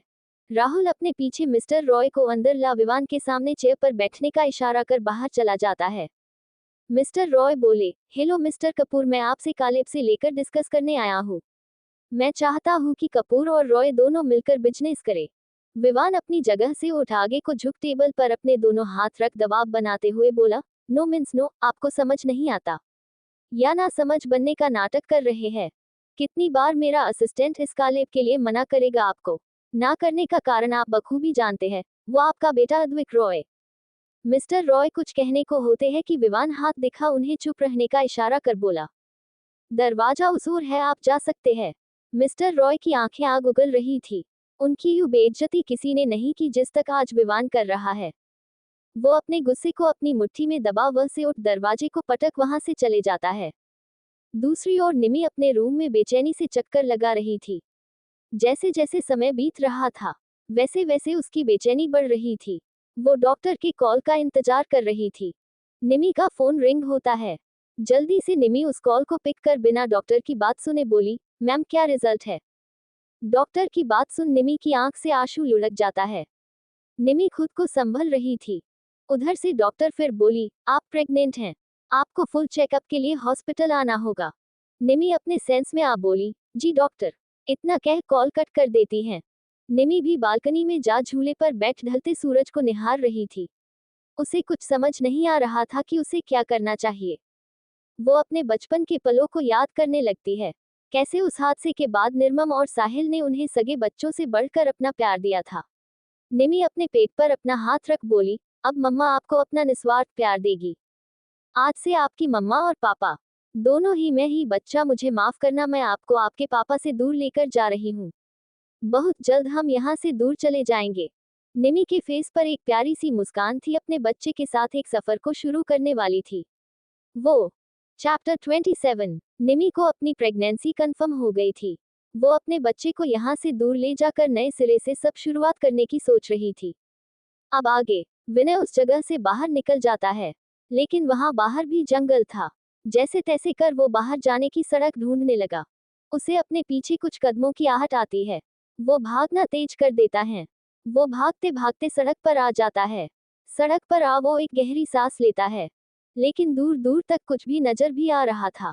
उसे अपने पीछे थर्ड आई के गार्ड्स आते हुए नजर आते हैं। विनय सड़क पर आगे की ओर दौड़ने लगता है। वो सीधा जाकर एक कार से टकरा जाता है। वो कार ड्राइवर चिल्लाते हुए बोला, दिखाई नहीं देता, अंधा है क्या साले। विनय जल्दी से उसके कार के बोनट से उठकर बोला, सर प्लीज मेरी मदद करो, मुझे शहर जाना है। मुझे ये से कि कुछ लोग मुझे मारना चाहते हैं। वो आदमी हैरानी से बोला, ये क्या कह रहे हैं आप, कोई आपको क्यों मारना चाहेगा। विनय कार का दरवाजा खोल कार में बैठकर बोला, अरे मैं बाद में बताऊंगा, पहले मुझे यहाँ से ले चलो। विनय की कार में बैठते ही ड्राइवर कार स्टार्ट कर देते हैं। उसके पीछे आ रहे गार्ड्स वापस उस जगह जाकर मिश्री से बोले, मैम वो हाथ से निकल गया। अगर उसने बाहर किसी को इस जगह के बारे में बता दिया तो जा से वो बाहर गया है उस रास्ते को ब्लॉक कर दो। दूसरी ओर निमी रेडी होकर हॉस्पिटल जाने के लिए बाहर आ अपनी कार में जैसे ही बैठने वाली होती है, वैसे ही निमी को ऋषि रोकते हुए बोला, दी आप कहाँ जा रहे हो। निमी पीछे पलट ऋषि से बोली, अब मैं सब तुम्हें बताकर करूंगी क्या। ऋषि बोला, दी मेरे कहने का वो मतलब नहीं है, आप जानती तो है आप सभी की नजरों में ऑस्ट्रेलिया गई है। अगर किसी ने भी गलती से देख लिया तो प्रॉब्लम हो जाएगी।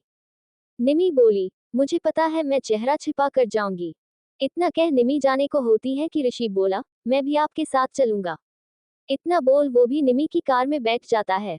कुछ देर बाद दोनों ही हॉस्पिटल में डॉक्टर के केबिन में बैठे थे। निमी ऋषि से बोली, अब तुम बाहर जाओ। निमी ने चेहरे पर मास्क लगाया था, अपने चेहरे को दुपट्टे से कवर किया हुआ था। डॉक्टर निमी को एक साइड में रखे बेड पर लेटने का इशारा करती हैं। निमी वैसा ही करती है। डॉक्टर निमी के पेट पर जेल लगा सोनोग्राफी करने लगती हैं। सोनोग्राफी कर डॉक्टर निमी को कुछ मेडिसिन लिख कर देती हैं। निमी से डॉक्टर बोली, बेबी फिलहाल ठीक है, आप ज्यादा स्ट्रेस ना ले, अगले 2 महीने तक वेट वाला सामान ना उठाए। निमी अपना सर हिला प्रिस्क्रिप्शन ले केबिन से बाहर आ जाती है। बाहर खड़ा ऋषि उसे देख बोला, दी सब ठीक तो है ना। निमी अपना सर हाँ में हिलाकर अपना चेहरा ठीक से कवर कर लेती है। दोनों ही वहां से चले जाते हैं। दूसरी ओर वीनू अपने केबिन में अपना प्रोजेक्ट रेडी कर रही थी। वीनू उसे कर उधम के पास कॉल करती है, वो 2 ही रिंग में कॉल पिक कर लेते हैं। वीनू बोली, बाऊ जी, आप पता लगा सकते हैं मेरी निमी कहाँ है। उधम बोले, हाँ बिल्कुल, जिसके बारे में तुमने मुझे पहले पता लगाने को कहा था, वो इंडिया में नहीं है। जैसे ही वो इंडिया आता है मैं तुम्हें खबर कर दूंगा। वीनू बोली, ठीक है बाऊजी, अपना और मासा का ख्याल रखना। इतना बोल वीनू कॉल कट कर देती है। दूसरी ओर एयरपोर्ट पर एक 28 साल का लड़का सिगरेट फूंक उसे अपने पैर के नीचे कुचलते हुए बोला, मैं आ रहा हूँ बेबी डॉल, कब तक छिपोगी तुम। इतना बोल सामने खड़ी ब्लैक BMW M5 में बैठ चला जाता है। दूसरी ओर विवान होटल रूम में उस माया से मिलने जाता है। माया आराम से सोफे पर पसरी टीवी देखते हुए स्नैक्स एंजॉय कर रही थी। इतनी लग्जरी लाइफ एंजॉय करने का मौका मिला था, जो वो भरपूर उठा भी रही थी। विवान अंदर आकर माया से बोला, मैंने डिसाइड कर लिया है, हम 2 दिन बाद एंगेजमेंट करेंगे। ये सुन माया के चेहरे पर विक्ट्री मुस्कान थी। विवान उसे अपना कार्ड देते हुए बोला, एंगेजमेंट में पहनने के लिए कुछ शॉपिंग कर लेना, मेरा असिस्टेंट तुम्हें ले जाएगा। इतना बोल वह से निकल जाता है।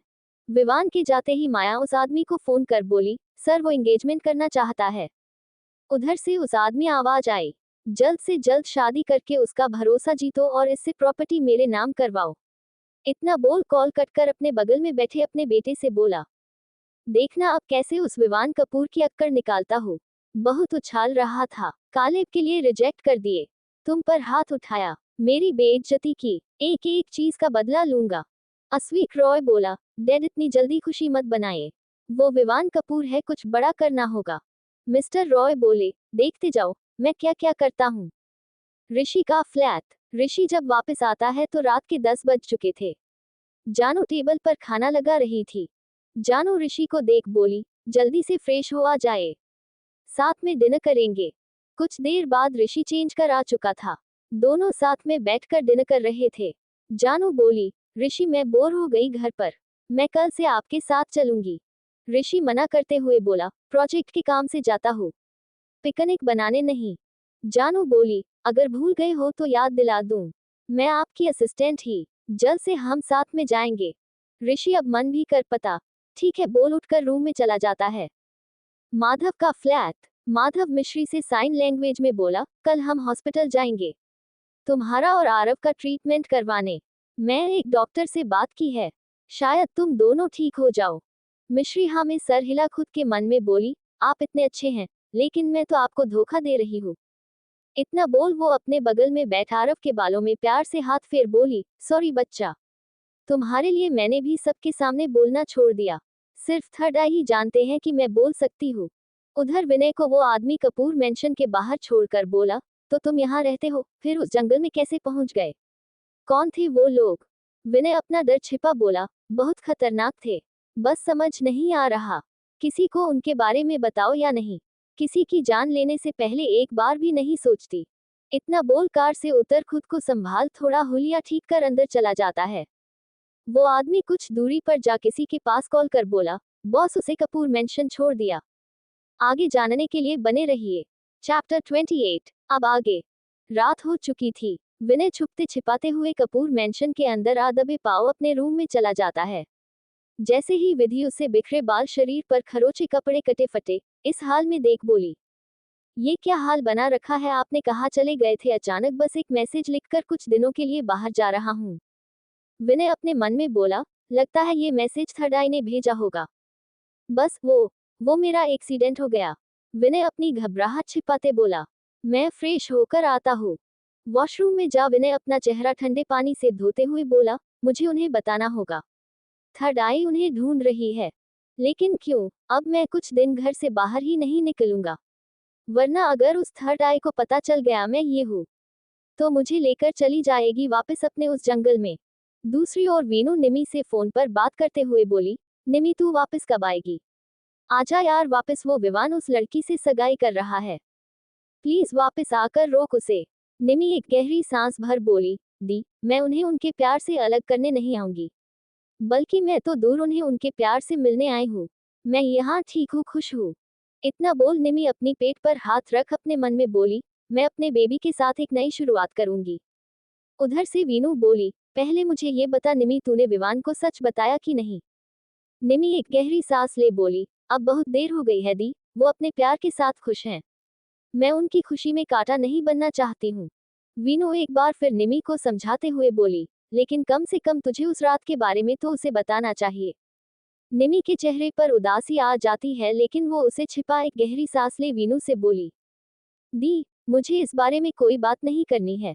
निमी थोड़ा पॉज ले आगे बोली, दी आप प्रॉमिस करो, आप उस शादी को नहीं रोकेगी, ना ही आप कपूर की लाइफ में कोई प्रॉब्लम क्रिएट करेगी, समझ रही है ना? आप ऐसा वैसा कुछ नहीं करेगी, आपको मेरी कसम। वीनू एक गहरी सांस ले चिढ़ते हुए हल्के गुस्से में बोली, अच्छा ठीक है।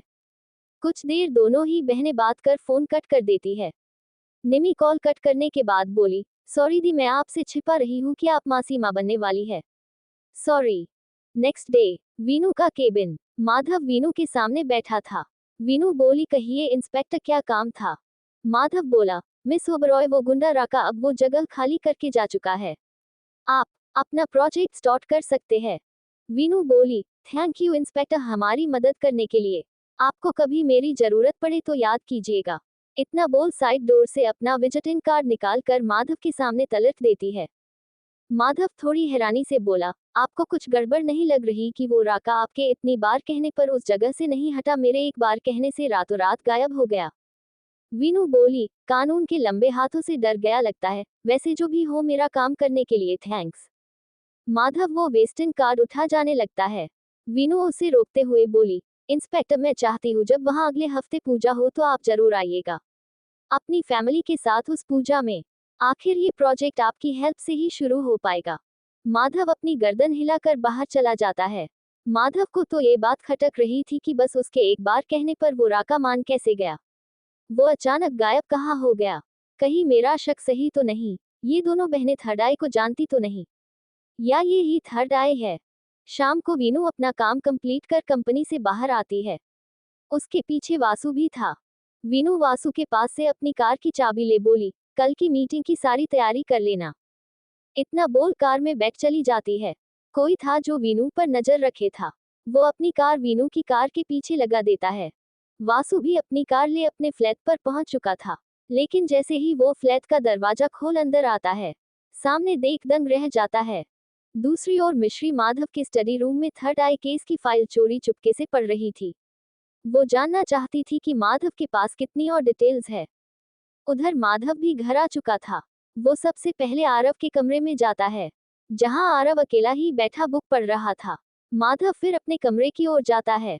वहां भी मिश्री को ना पाकर वो स्टडी रूम की ओर जाता है, जहां मिश्री सामने चेयर पर हाथ में बुक पकड़े बैठी बैठी ही सो गई थी। माधव ये देख आगे बढ़ मिश्री के हाथ से धीरे से वो बुक के वही टेबल पर रख मिश्री को अपनी गोद में उठा बेडरूम में बेड पर लेटा का सुला देता है।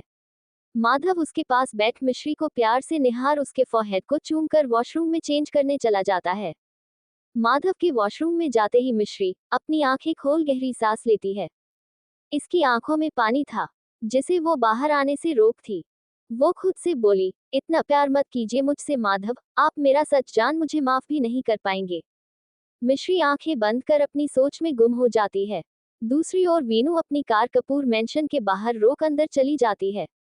बाहर वो पीछा कर रही कार में बैठा लड़का बोला, ओह तो यहाँ रहती हो तुम बेबी डॉल, बहुत जल्द मुलाकात होगी तुमसे भी और तुम्हारे हस्बैंड से भी। इतना बोल अपनी कार बैक में ले वहां से चला जाता है। उधर वासु का फ्लैट। वासु अंदर आ सामने बैठे अपने माँ पापा के आगे बढ़ पैर छूकर थोड़ा पीछे हो खड़ा हो जाता है। वासु की माँ मीरा आगे बढ़ वासु को गले लगा उसके माथे को चूम कर बोली, हाय मेरा बेटा कितना पतला हो गया है। वासु धीरे से बोला, माँ मैं ठीक हूँ, आप दोनों यहाँ क्यों आए, मुझे बुला लिया होता। वासु धीरे ही बॉय था लेकिन फिर भी उधम सिंह ने सुन लिया था। वो अपनी सख्त आवाज में बोले, अब हमें अपने बेटे से मिलने के लिए भी तुमसे इजाजत लेनी होगी। वासु थूक निगलते हुए बोला, नहीं ऐसा कुछ नहीं है बाऊजी। उधम सिंह अपनी जगह से उठ वासु के पास आकर बोला, अब हम वापस तुम्हारी शादी करवा कर ही वापस जाएंगे। कोई लड़की पसंद हो तो बता देना वरना हम पसंद को ढूंढ लेंगे। वासु अपनी नजरें झुका कर बोला, लेकिन मैं अभी शादी नहीं करना चाहता बाऊजी। उधम सिंह की गरजती आवाज वासु के कानों में पड़ती है, हम तुमसे पूछने नहीं आए तुम्हें शादी करनी है या नहीं, तुम्हें बता रहे हैं तुम्हारी शादी कराने आए हैं। वासु आगे बिना कुछ बोले अपने रूम में चले जाता है। चंदा उधम की बाजू रब करते हुए बोली, इकलौता बेटा है हमारा, इसे भी आप ऐसे डरा कर रखते हैं, ये अच्छी बात नहीं है जी। मेरे डर के कारण वो आज इतना सीधा है, अगर ये डर ना होता तो गलत रास्ते पर जा सब कुछ बेचकर हमें सड़क पर ले आता। चंदा बोली, जैसा आपके दोस्त के साथ हुआ जरूरी नहीं हमारे साथ भी हो, हमें हमारी परवरिश पर भरोसा है, हमारा बच्चा कभी कुछ गलत नहीं करेगा, कांच जैसा साफ और सीधा है हमारा बेटा, तभी इसके लिए कोई तेज तर्रार लड़की ढूंढनी पड़ेगी। उधम सिंह बोले। दूसरी ओर एक लड़की आइसक्रीम वाले सुबह कर रही थी, वाह भैया वाह क्या बात है, गाड़ी देखी नहीं कि रेट बढ़ा दिए, 20 रुपए की आइसक्रीम है, मेरी गाड़ी देख 100 रुपए मांग रहे हो, MRP भी नहीं है इतना तो, लेने हैं तो 20 रुपए को वरना हम नहीं देंगे, समझे। तभी पीछे से आदि आकर उस आइसक्रीम के ठेले वाले को 100 रुपए देकर बोला, वेदा चल ये से हर किसी के साथ बहस शुरू कर देती, खा कि ना आइसक्रीम चल अब। चैप्टर 29। वेदा आइसक्रीम वाले के साथ बहस कर रही थी। आदि उसे एक साइड को लेकर जाकर बोला, क्या वेदा जब देखो किसी के भी साथ बहस करना शुरू कर देती हो, अब आगे। वेदा बोली, बताओ भला MRP से ज्यादा प्राइस पर कोई देता भी है। अमाया बोली, यार दी अब उस वासु की तरह उसे भी थप्पड़ मारने का इरादा है क्या। वेदा अपने चेहरे पर उदासी ला बोली, मुझे उस बारे में कोई बात नहीं करनी है, मैं जानती हूँ वह मेरी गलती थी और मैंने इस बात के लिए वासु से माफी मांग ली है। अमाया वेदा का हाथ पकड़ मासूम सी शकल बना बोली, मेरे कहने का वो मतलब नहीं था दी। आदि बोला, चलो ये सब छोड़ो घर चलो। उधर वासु अपने रूम में बैठा सोच रहा था, क्या कि बाऊजी के सर से शादी का भूत उतर जाए। कुछ सोच वासु के चेहरे पर प्यारी सी मुस्कान आ जाती है। वासु बोला, अब देखता हूँ बाऊजी कैसे मेरी पसंद की लड़की से मेरी शादी करवाते हैं। विवान एक क्लब के प्राइवेट रूम में बैठा ड्रिंक कर रहा था। राहुल उसके पीछे खड़ा था। राहुल विवान को रोकते हुए बोला, सर अब बस भी करिए, इतनी ड्रिंक करना अच्छा नहीं होता। विवान एक पैग और बना बोला, इसके अलावा मेरा सहारा भी कौन है। राहुल बोला, सर अगर आपको इतनी ही तकलीफ है तो क्यों कर रहे हो आप ये सगाई, क्यों बोलिए। विवान तीखी नजरों से घूरते हुए बोला, तुम कौन होते हो मुझसे सवाल करने वाले। राहुल बेचारा चुप हो जाता है। विवान पूरी तरीके से धुत था। वो अपने होश खो चुका था। राहुल संभालते हुए विवान को बाहर ला कार की पिछले सीट पर बैठाकर खुद ड्राइविंग सीट पर बैठ कार स्टार्ट कर विवान को कपूर मेंशन छोड़ने जाता है। विवान तो निमी को डाइवोर्स देने के बाद कभी मेंशन गया ही नहीं था, लेकिन आज वो नशे की हालत में जा रहा है। अगर विवान थोड़े भी होश में होता तो कभी भी मेंशन नहीं जाता।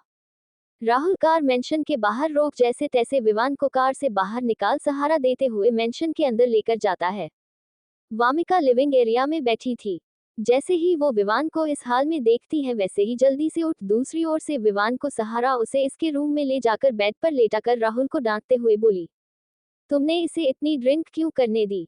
रोका क्यों नहीं इसे? राहुल बोला, मैम आप कैसे बातें कर रही है? आपको क्या लगता है सर सुनेंगे मेरी? हाँ ये भी चलो तुम भी घर जाकर रेस्ट करो। वामिका राहुल को ये बोल घर से भेज देती है। वामिका आगे बढ़ विवान के शूज रिमूव कर उसके पैर ठीक से बेड पर कर ब्लैंकेट से कवर कर जाने लगती है कि विवान की आवाज सुन वो रुक जाती है। विवान नशे में बड़बड़ाता है, सॉरी निमी, रियली सॉरी, बस उसे एक काली रात के बदले क्या कुछ चुकाना पड़ रहा है। वामिका वहीं बैठ विवान के बाल सहलाते हुए बोली, तो क्यों कर रहे हो ये सगाई? तोड़ दो और मेरी निमी को ले आ। विवान नशे में बड़बड़ाता हुआ सो चुका था। वामिका विवान के फॉरहेड को चूम कर वहां से चली जाती है। उधर विनय अपने रूम में बैठा अच्छे से चेक कर विधि को देखता है कि वो गहरी नींद में सोया है या नहीं। अच्छे से तसली कर वो अपना फोन उठा एक नंबर डायल करता है। उधर से पहली बार में कॉल पिक नहीं होती। दोबारा मिलाने पर फोन उठा लिया जाता है। जल्दी से विनय बोला, आपको जो मैं बताने वाला हूँ वो ध्यान से सुनिए। वो थर्ड आई माफिया गैंग के लोग आपको ढूंढ रहे हैं। उधर से हैरानी भरी आवाज आती है, ये क्या कह रहे हो? थर्ड आई मुझे क्यों ढूंढेगी? विनय घबराते हुए बोला, वो थर्ड आई मिस्टर राजवंश के परिवार के कातिलों को ढूंढ रही हो। मुझे बहुत डर लग रहा है, अगर उसने मुझे जान से मार दिया तो। उधर से भारी सी आवाज आई, कुछ नहीं होगा। अगर कुछ हो भी जाए तो मेरा नाम नहीं आना चाहिए, वरना अंजाम जानते हो तुम।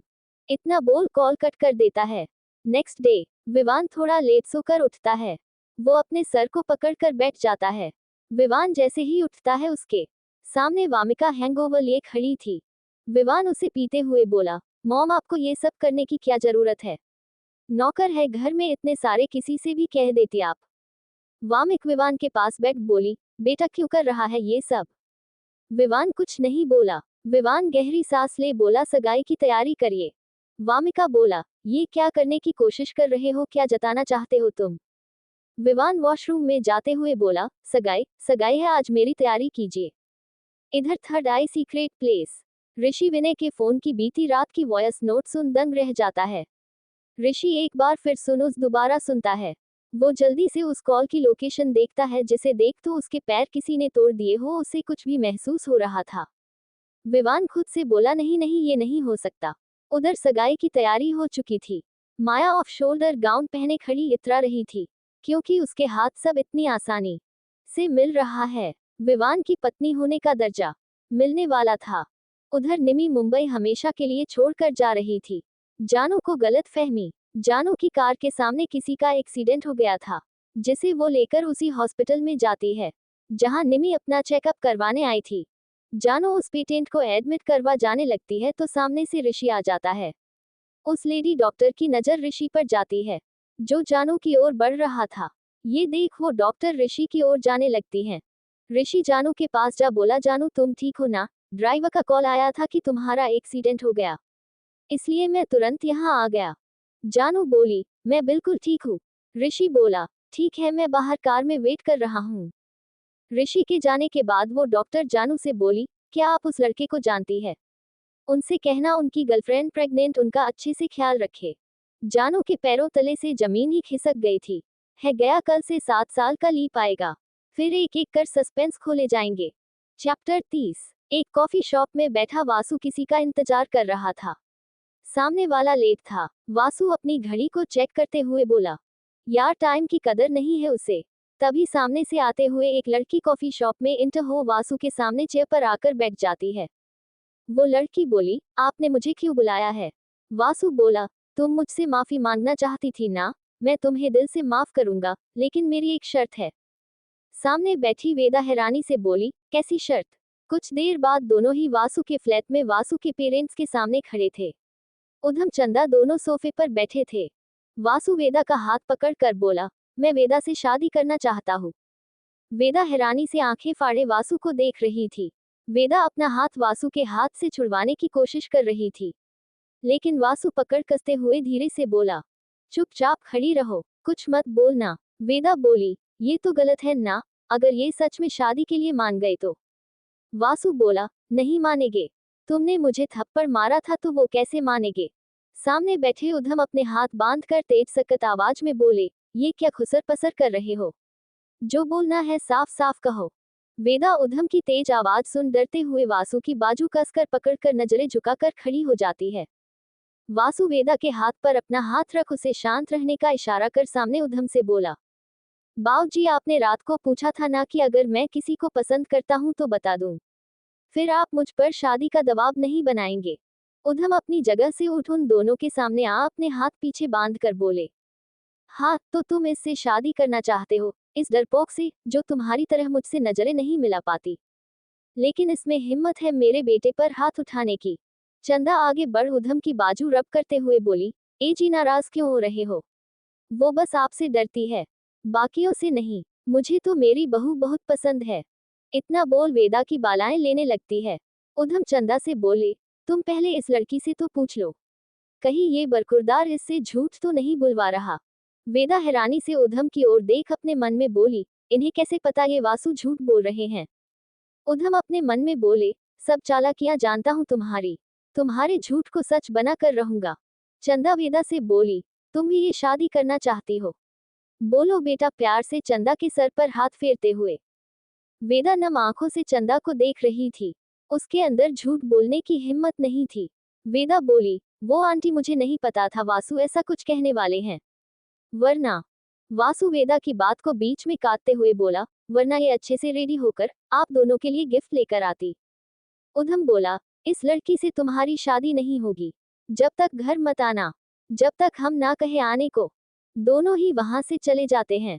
वासु फ्लैट से बाहर निकलते ही बोला, थैंक यू बेड़ा, अब मेरा शादी से पीछा छुटा, वरना बाव जी तो मेरे फेरे आज ही करवा कर मानते। उधर अंदर चंदा उधम से बोली, जी आप ऐसा कैसे कर सकते हैं? एक तो हमारे बेटे को कोई लड़की पसंद आई है, आप है कि मना कर रहे हैं? उधम बोले, अच्छा ठीक है, तैयारी करो, बहू के घर सगुन लेकर जाना है। उधम बोले, इस बारे में अपने बेटे को मत बताना। इतना बोल अपने कमरे में चले जाते हैं। चंदा उधम के पीछे पीछे जाते हुए बोली, ए जी चलिए, शॉपिंग पर जाना है, हमारी होने वाली बहू के लिए कपड़े और नए गहने लाने हैं। इतना बोल चंदा वॉशरूम में चेंज करने चली जाती है। दूसरी ओर वीनू अपने पेरेंट्स के साथ मिलकर उस जमीन पर पूजा कर रही थी। तभी माधव मिश्री और आरव तीनों आकर पूजा में शामिल हो जाते हैं। निर्मम को माधव की करीबी से बेचैनी होने लगती है, एक अपनापन महसूस होता है। निर्मम पलटकर माधव की ओर देखती है, जिसमें उसे अपना बचपन वाले बेटे का चेहरा नजर आ रहा था। निर्मम की आंखें से आंसू लुढ़क जाता है, जिसे देख साहिल उन्हें शांत रहने का इशारा करते हैं। पूजा खत्म होने के बाद वीनू आसपास के लोगों में प्रसाद बांट। सभी के जाने के बाद वीनू साहिल से बोली, डैड आप आज कुछ बताने वाले थे, बोलिए। साहिल बोले, मैं तुम्हें कुछ बताना चाहता हूँ, आज इस पूजा में मेरे 2 बच्चे शामिल हैं। वीनू हैरानी से बोली, डैड यहाँ निमी तो है ही नहीं। साहिल बोले, निमी को छोड़कर मेरा बड़ा बेटा, जो हमें लगा कि मर चुका है, वो जिंदा है। इतना बोल माधव की ओर देखते हैं। निर्मम की दिल की धड़कनें तेज हो चुकी थी। माँ की ममता आंसू के जरिए बाहर आ रही थी। वो आगे बढ़ माधव को गले लगा लेती है। माधव भी अपनी पकड़ कस देता है। दोनों ही नम आंखों से खामोशी से दिल की बातें कर रहे थे। वीनू कंफ्यूजन में बोली, मुझे याद क्यों नहीं, मेरा कोई भाई था। साहिल बोले, तुम दोनों बहनों का एक्सीडेंट हो गया था, इसके बाद हमने सबसे छिपा लिया इस बारे में। आज जब डीएनए रिपोर्ट्स आई तब मेरा शक यकीन में बदल गया। वो हमारा बेटा है, अपने भाई से नहीं मिलेगी। वीनू भी आगे बढ़ माधव के गले लग बोली, सॉरी भाई, मैं आपको पहचान नहीं पाई। दूसरी ओर कुछ देर बाद उधम चंदा दोनों ही सगुन लेकर कपूर मेंशन पहुंच चुके थे, जहां सभी के चेहरे पर 12 बजे थे। आज विवान उस माया से सगाई जो करने वाला था। लेकिन यहाँ उधम और चंदा को देख वीनू आगे बढ़ दोनों से गले लग पूछती है, आप दोनों यहाँ कैसे? चंदा खुश हो बोली, हमारे वासु का रिश्ता लेकर आए हैं। सभी हैरानी से उनकी ओर देखते हैं। वीनू उधम की ओर देखती है। उधम अपनी पलकें झपका देते हैं। वीनू बोली, लेकिन किसके लिए? चंदा वेदा के पास जा उसे गले लगा बोली, इसके लिए। विनय के चेहरे पर एक शैतानी मुस्कुराहट तैर गई। उसकी इच्छा जो इतनी आसानी से पूरी हो रही थी।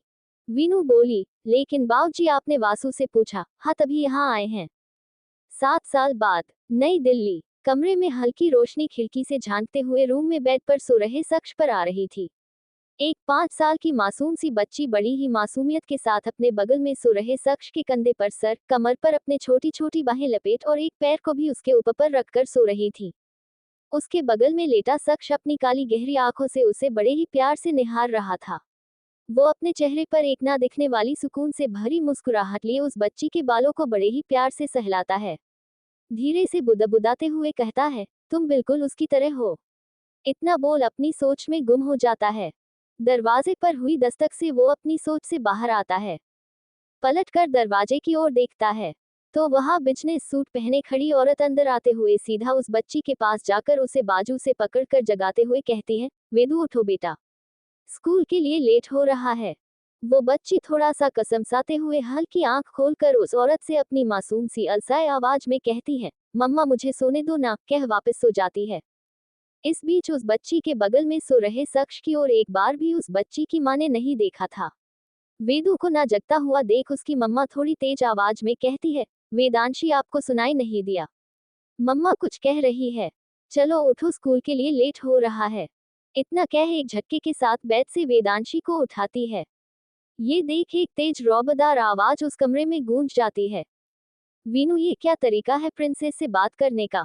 इतना कह उस बच्ची के बगल में सो रहा शख्स बेड से उठ जाता है। वीनू एक नजर उसे देखकर वेदांशी को घूर कर देखती है। वेदांशी अपने होठ लटका कर वीनू की शिकायत करते हुए मासूमियत के साथ कहती है, देखो ना डैडू, मम्मा मुझसे रुडली बात कर रही है। वीनू वेदांशी को डांट लगाते हुए कहती है, जिससे तुम मेरी शिकायत कर रही हो उससे ये घर डरता है, लेकिन मैं नहीं। घूर कर देखते हुए, अब चलो, रेडी होना है, जाकर स्कूल के लिए। वेदांशी सड़ी सी शकल बनाते हुए कहती है, मम्मा, ये छोटे बच्चों की क्लास है। मैं एक स्टैंडर्ड आगे पढ़ना चाहती हूँ। इस स्टैंडर्ड का मुझे सब आता है। अच्छा ठीक है, तुम रेडी हो जाओ। मैं तुम्हारे स्कूल के प्रिंसिपल से बात करके तुम्हारी क्लास ऊपर क्लास में करवा दूंगा। लेकिन तब तक तुम्हें स्कूल जाना होगा, उसका डैडी बोला। वेदांशी गले लगाकर अपनी स्वीट सी आवाज में कहती है, ओके डैडू, अपने डैडू को गले लगाते हुए। इतना बोल वेदू रूम से दौड़ती हुई चली जाती है। वीनू भी वेदू के पीछे जाने लगती है। तभी वीनू के बाहर जाते कदम रुक जाते हैं। मेरी प्रिंसेस के साथ आज के बाद इस टोन में बात नहीं करोगी तुम? एक रौबदार पर सख्त आवाज वीनू के कानों में पड़ती है। विधि पीछे पलट अपनी जलती निगाहों से सामने देखकर कहती है, मेरी प्रिंसेस का क्या मिस्टर विवान कपूर? क्या किया था तुमने जो वो मुझे छोड़कर चली गई अपनी कसम में बांधकर? सच जानने के बाद भी तुम ढूंढ नहीं पाए? वीनू एक गहरी सांस ले दांत पीसते हुए आगे कहती हैं, ये मेरी बदकिस्मती है कि जिस शख्स से मैं इतनी नफरत करती हूँ उससे मेरी बच्ची उतना ही प्यार और लगाव रखती है।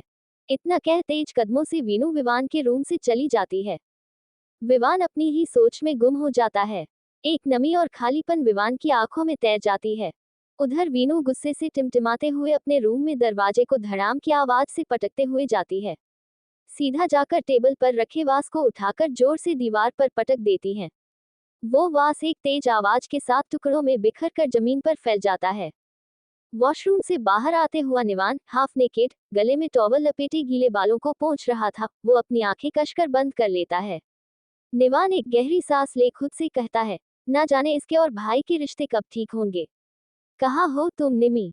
निवान अपने गले से टॉवल को निकाल कर सोफे पर रख वीनू के पास जाकर बाजू से पकड़कर बेड पर बैठा कर वीनू के सामने पंजों के बल बैठकर उसका चेहरा अपने हाथ में थाम कर बड़े ही प्यार से कहता है, वीनू इतना गुस्सा अच्छा नहीं है। रिलैक्स करो, एक गहरी सांस लो। वीनू अपनी छोटी नजरें कर घूर कर निवान को देखती है। निवान आगे कहता है, मैं जानता हूँ तुम भाई पर गुस्सा हो। तुम ये भी नहीं चाहती कि वेदांशी भाई के करीब जाए। लेकिन वेदू की खुशी के सामने तुम खुद के इमोशंस को कंट्रोल करती हो। वेदांशी हम दोनों से ज्यादा भाई के साथ रहती है। तुम जानती हो ना कि आज हमारी वेदांशी भाई की वजह से ही हमारे पास सही सलामत है। वीनू एक गहरी सांस लेकर अपने इमोशंस को कंट्रोल कर यांश के हाथ को अपने हाथ में थाम कर अपने आंसुओं को बाहर आने से रोकते हुए कहती है, यही एक कारण है कि मैं अपनी बच्ची को विवान के साथ रहने देती हूँ। बस उसके उस एहसान को चुकाने के लिए।